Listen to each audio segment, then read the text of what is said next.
Our journey began in Sherwood Park with one goal: get to Lost River. First stop, Prince Albert, gateway to the north, home of a Petrocan, this section of bridge, and of course, Humpty's.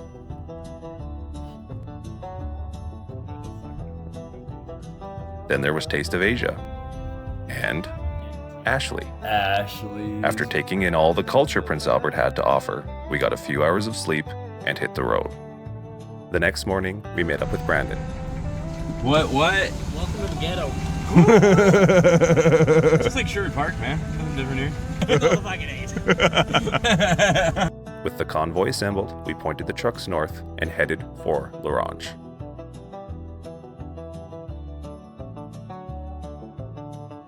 Ready to go, Aaron? Sure. All right, let's go. Yes, sir. A fruit truck. A building. This KFC. Before long, civilization was starting to thin out, and the real journey was about to begin. Leaving L'Orange behind, the pavement disappeared and the road turned into straight 6 hours of gravel. Eventually, we reached the bridge. So, in theory, you can launch a canoe from here on the Churchill and get all the way to Hudson's Bay. Technically true, but probably not the preferred route. The river is massive, the current violent. I'm having a hard time right now. I fucking hate heights like you would not fucking believe. Meanwhile, This is all about perspective and trying not to puke. Super afraid of heights. We spent a few minutes exploring the bridge, checking out the graffiti, taking in the view. Then we found this. Jump off right here. No, I'm not saying the bridge was giving us advice, but for legal reasons, do not jump. From the bridge, we still had a few hours to go. The scenery slowly started changing. The roads got quieter, and the consequences of making bad decisions got considerably more severe. You're fucking... So I just want to let you know, Brandon, that in my Instagrams, I have set up fails and wins of the day, and you are now leading for fail of the day. But it's okay. I'll get the fail of the day one day. Merlin will get one. Aaron will get one. Everyone will get one. So don't worry about it. But man, that was going to happen anyway, right? It's going to happen anyway. I was more worried about my fucking tires. Tires are fine. You have nice tires, Brandon. No towns, no traffic, no cell service. Just gravel, trees. Ahead of us, Lost River. We arrived, Lost River. After 2 days of driving, hundreds of kilometers, and 15 zins, we'd made it. But nobody seemed to be here. The trucks were there, the quads were out, so naturally, we did what any reasonable group of anglers would do. This is the spot right here. I remember this. The river was right there. The boats were right there. There was really only one thing left to do. After 2 days of driving, fishing. Get on the water, figure out the fish, and then this happened. There we go. First cast, fish on. Hey, easy down. First cast, first fish. With the prototype. I haven't even gotten mine on the freaking handle yet.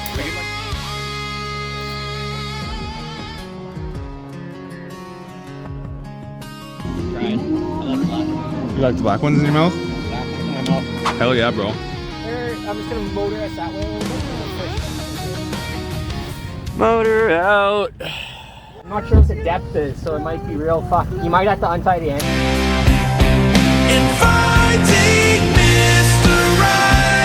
Cast. Fish. Cast. Fish. Cast. More fish.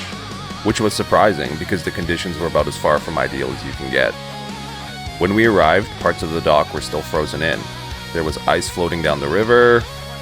The water temperature simply was not. And cold water usually means sluggish fish. The wildlife was putting on a show too. At one point, we watched a bird roughly the size of a perch repeatedly attack an eagle.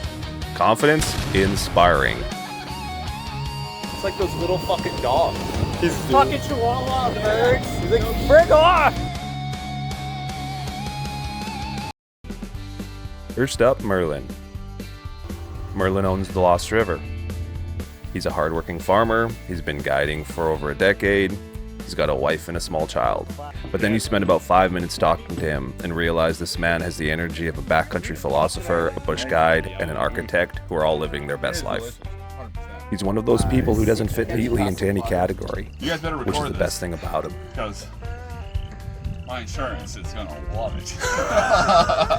Next up is Brandon. I've known Brandon for years. He's one of the best anglers I've ever fished with. Some people learn fishing, some people study fishing.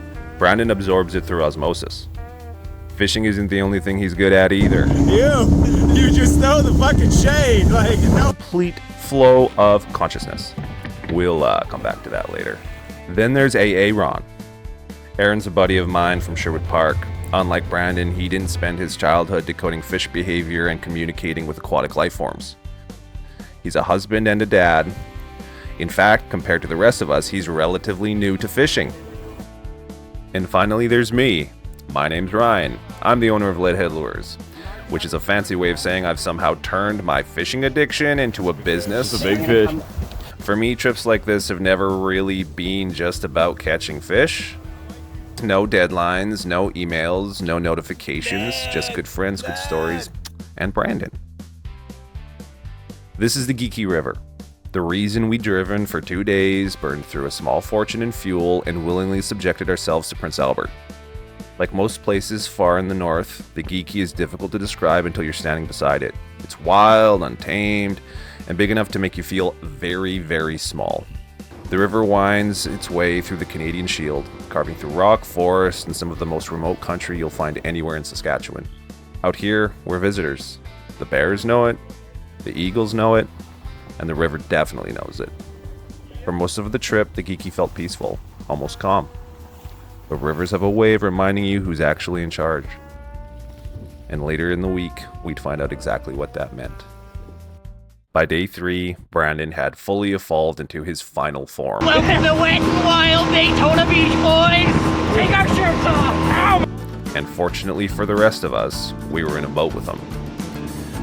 We started the morning with Robbie, a friend of Merlin's who had apparently enjoyed Lost River so much he came back after spending part of his honeymoon here. What are you filming it? He likes the way the water glistens off your face. Well, about 2 years ago, my wife and I came up here for the honeymoon. She got a 47-inch pike over about the second rapids there. Yeah. She ate me bad because I've got nothing more than 20 pounders. Trip of a lifetime, so that's why I'm back again, because it's my turn again. Not long after that, I caught a fish. Oh, hi! The fish responded by expressing its feelings directly onto Brandon's chest.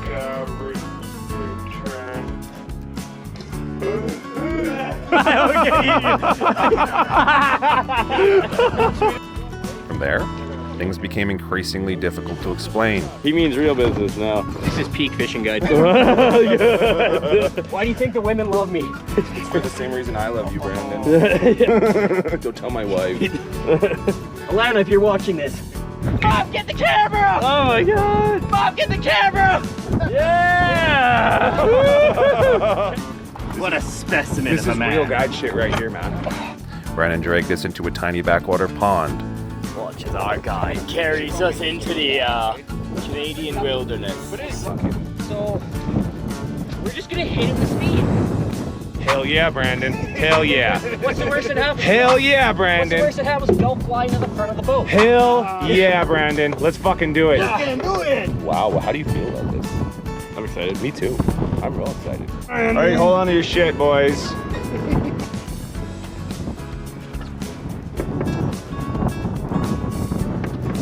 Is this real? This is happening. Yeah, dude, I'm gonna fucking. You're gonna go to some awards ceremony or some shit. He was doing a really good deep lunge there. That was pretty good. You do yoga?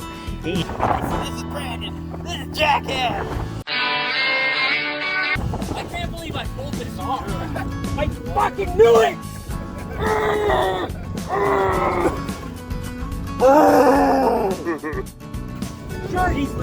above them all, big or small. Was that like first cast here, second cast First here? cast. Oh my God. The tiniest little bay Brandon gets us in. He clears through that little corner there, drags us through the water for fish. You crying, Brandon? I'm about to. This will be better than my wedding day. That was fucking awesome. Stuff the motor. Okay? Really appreciate it, because that's what's dragging us. That's 5-star service, man. Specimen of a man, dude. That is something else. You just fucking ooze.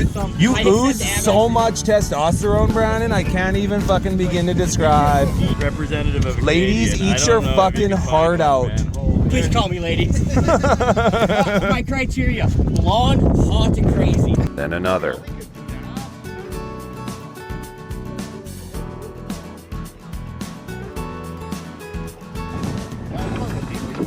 Good work.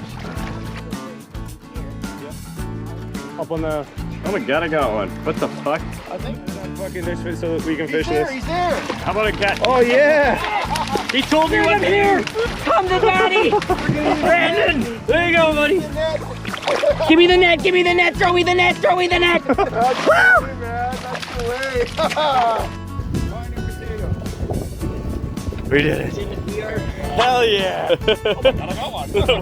I would have had no idea. Just like, you just fuck. Normally it counts, but because we're on such a good fucking roll, it only counts if it's in the boat. Every one you've tried has worked too, not even just that. Like, In the diary tonight, I did stupid shit and it worked. Step one of being a fishing guide, you must be shirtless and be in peak physical condition. You trying to tell me something there, Master? Days never finish, Master got me working. I will guarantee you will never find another guide willing to do this stupid shit. Then another. Swimming. Yeah, that's fish, so shut the fuck up. At no point did he appear to have a plan that could be understood by normal people, but he had a plan, and it was magnificent. The further we followed him, the more it felt like we were participating in a fishing trip designed by Thor. Eventually, even Brandon's energy reserves began approaching human levels, so we stopped for a short hike and a chance to stretch our legs. you're such a dick. Then it was back to fishing, because that's pretty much what happens when Brandon's in charge. Jesus, And AA, honestly, Ron. it was the best day of my trip. Steal one uranium truck headed south, and we have more uranium than all of Iran. Reasons why I shouldn't be allowed in the nursing home.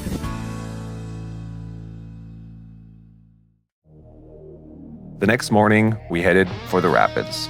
These are the same rapids we spotted earlier in the trip. The ones that looked important. Turns out they were. The action started almost immediately. Fish were moving, Aaron was catching, Oh, I got him around the boat. Oh, it's perfect. everyone was smiling. Right on. Hell yeah. Lost River. Letting that lure. Killing it. Which is usually a pretty good sign you're doing something right. Yeah.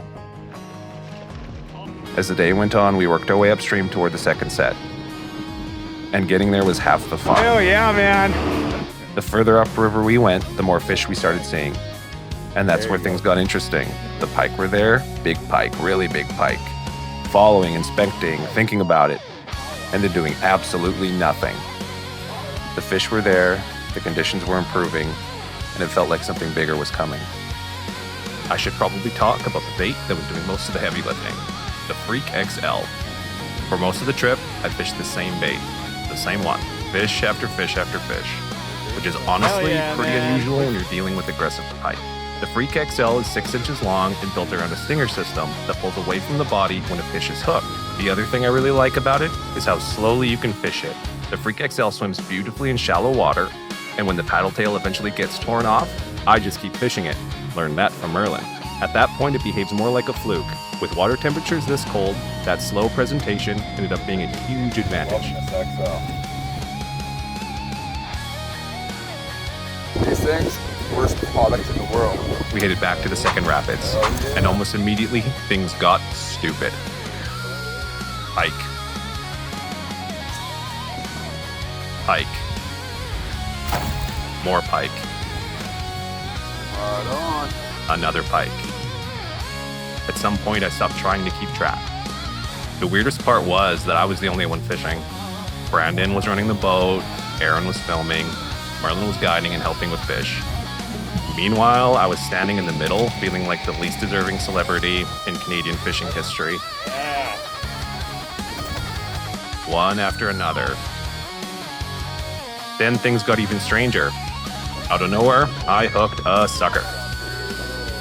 That fish had no business biting my lure. And then the walleye showed up. Big walleye. The kind of walleye that make you immediately stop whatever conversation you're having. Dude, right on that!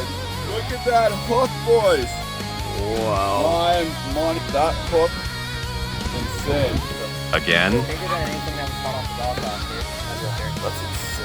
And again. And again. And again. Look at that thing! I've never seen such big walleye ever here. That felt like a pretty big statement. By now, even Aaron had reached the point where words were no longer necessary.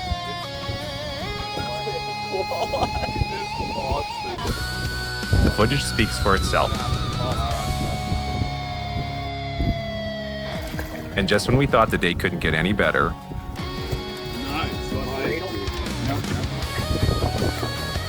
one final cast. One final fish.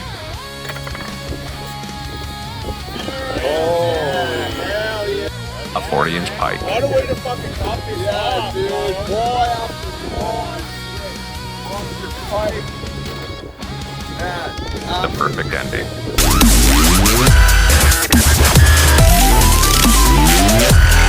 Oh man, I'm so happy after all those fucking walleye to pick this fucking thing up. Dude, Yeah. look at this thing. Look how healthy it is. Get it some.